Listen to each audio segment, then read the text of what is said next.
Selamat datang di aplikasi Resilify. Ini adalah halaman onboarding yang memberikan informasi awal kepada pengguna tentang aplikasi Resilify.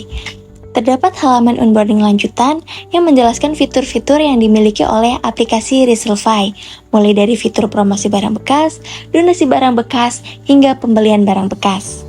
Langkah pertama bagi pengguna baru adalah mendaftarkan akun. Dimulai dengan mengisi nama lengkap dan alamat email, nomor telepon yang akan digunakan untuk proses transaksi, membuat kata sandi yang sesuai, lalu mengunggah foto profil. Dan yang paling penting, pengguna juga diminta untuk memilih kategori barang yang disukai untuk personalisasi data, guna memberikan rekomendasi konten yang sesuai bagi pengguna. Setelah proses personalisasi data selesai, pengguna akan masuk ke halaman beranda. Untuk pengenalan awal, di sini terdapat coach mark dengan navigasi yang responsif, berupa panduan fitur yang memberikan informasi detail tentang fitur-fitur penting yang bisa dinikmati oleh pengguna di aplikasi Resilify. Pada halaman beranda dibagi menjadi 3 bagian, bagian profil pengguna, fitur kategori barang bekas, dan rekomendasi konten yang relevan bagi pengguna. Selanjutnya, pengguna bisa langsung mempromosikan barang bekas dengan mengklik menu jual. Pengguna diminta untuk mengunggah foto barang bekas yang ingin dipromosikan, kemudian memilih kategori dan subkategori yang sesuai.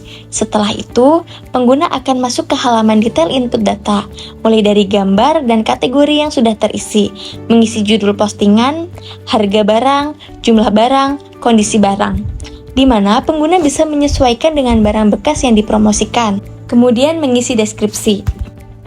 Tentukan lokasi pengguna. Pilih sesuai dengan lokasi pengguna terkait, serta yang paling penting adalah opsi metode penjualan.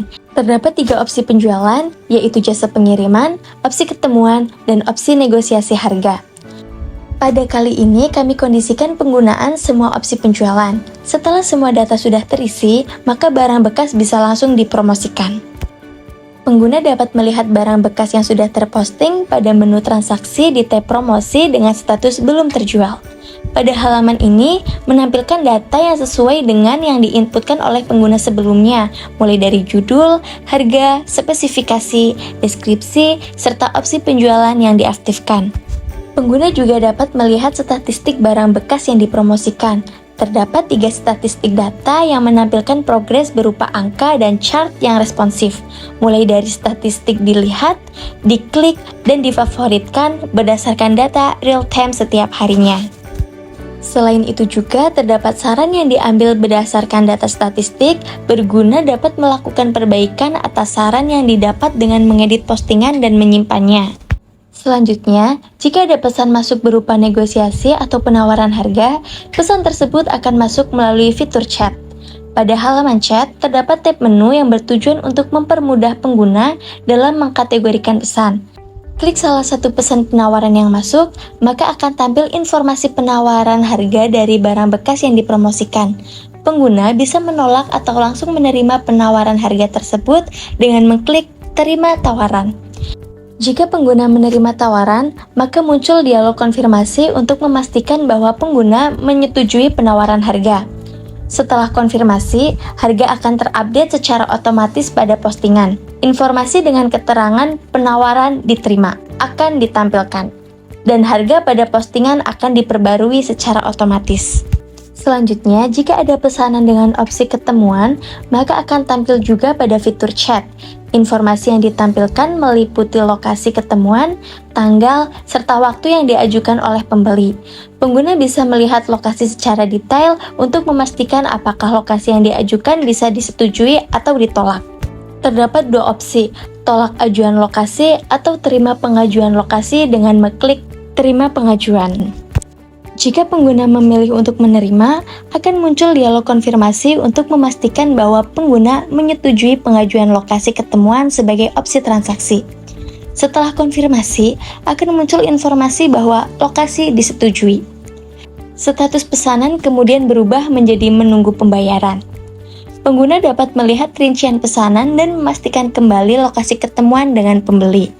Selain promosi, pengguna juga bisa membeli barang bekas dengan melakukan pencarian dengan menggunakan fitur pencarian sesuai kebutuhan. Bisa juga melalui rekomendasi barang atau menggunakan pilihan kategori barang.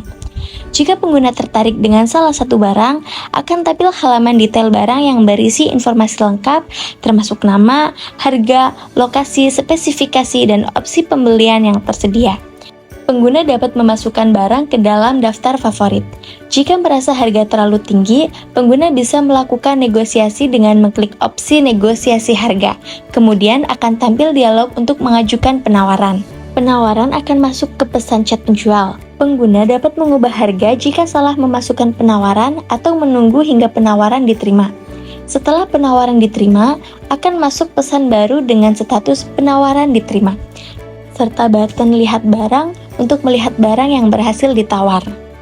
Pengguna bisa langsung melakukan pembelian dengan memilih opsi ketemuan atau jasa pengiriman. Kita inisiasi dengan memilih opsi ketemuan. Pengguna akan masuk ke halaman chat dan melihat dialog pengisian data untuk mengajukan ketemuan dengan penjual. Pengguna bisa memilih untuk bertemu langsung di lokasi penjual atau memilih lokasi sendiri. Jika memilih lokasi sendiri, akan muncul input baru untuk menentukan lokasi ketemuan, tanggal, waktu, nama, serta nomor telepon. Pengguna bisa mengubah lokasi atau menunggu hingga pengajuan lokasi disetujui oleh penjual. Setelah pengajuan diterima, akan tampil coach mark berupa pemberitahuan bagi pengguna baru terkait detail pesanan. Terdapat informasi bahwa lokasi disetujui, lengkap dengan informasi alamat, tanggal, waktu, serta fitur pengingat. Pada tahap ini, pengguna bisa langsung ketemuan dengan penjual untuk melakukan transaksi.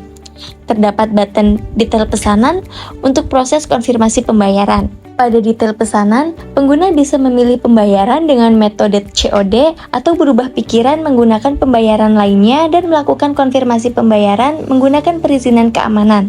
Status pesanan telah berubah dan proses transaksi selesai. Semua riwayat transaksi dapat dilihat pada fitur saldo Resolve, termasuk transaksi masuk dan keluar. Pengguna juga dapat mengisi saldo dan menarik uang jika dipergunakan untuk aktivitas transaksi. Selain melakukan promosi jual beli, pengguna juga bisa berbuat kebaikan dengan berdonasi. Pada halaman fitur donasi, akan ditampilkan daftar lembaga donasi berdasarkan lokasi terdekat pengguna.